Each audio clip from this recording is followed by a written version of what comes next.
Hey everyone, welcome to a new series I'm starting to talk about design patterns in TypeScript. In these videos, I'm going to quickly cover the use cases and implementation of a single design pattern quickly in TypeScript. In today's video, we're going to start simple and talk about Singleton. If this is your first time here, don't forget to subscribe. So I figured I'd start simple. Singleton's one of the simplest design patterns from the original Gang of Four design patterns book.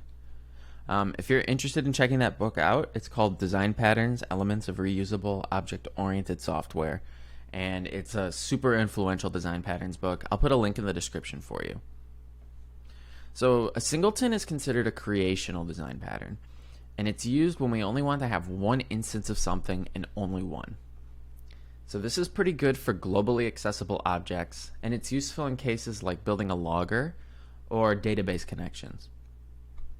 It's worth noting, though, that singletons have become somewhat of a controversial design pattern in recent years, and some people even consider it an anti-pattern, because it tends to be used in the wrong scenarios and it unnecessarily complicates code. So make sure you only use it when you absolutely need it. So we're going to be implementing the singleton in TypeScript, and we'll be running our script from the command line using tsnode. I set up a simple project here with tsnode installed and TypeScript installed. Let's make this a little bigger. Alright. So for our singleton, we need to make sure it is accessible globally so that it can be accessed anywhere in the script. We also have to make sure that only one instance is capable of being created. So for today's video, we're going to build the bare bones of a singleton, and then this can be repurposed for whatever use case you're planning to use it for. Let's start with creating our class. Alright, so we're going to create a class called Singleton. Inside of our class, we're going to have an attribute, private static singleton, which is of type singleton. And we're also going to have a variable called logger, which is an array of strings. Alright. And then from there, we're just going to build an empty constructor. We don't need anything in it right now. And we're going to create a function called getSingleton that will create a singleton if it doesn't exist. And if it does exist, we'll return the existing singleton. So this right here is the crux of the design pattern. This makes sure that no matter what, it only returns one instance and no more. So we have an if statement here that says if this doesn't exist, this right here, then we're going to create a new instance, just like that. And then if it exists already, or if it exists or whether it doesn't exist yet, it's going to return a singleton. So this will only get called if it doesn't exist. Alright, our next step is to add a little bit of like business logic data. So for this, we're just creating a logger. So let's create a function called pushLogger that takes in data as a string and returns void.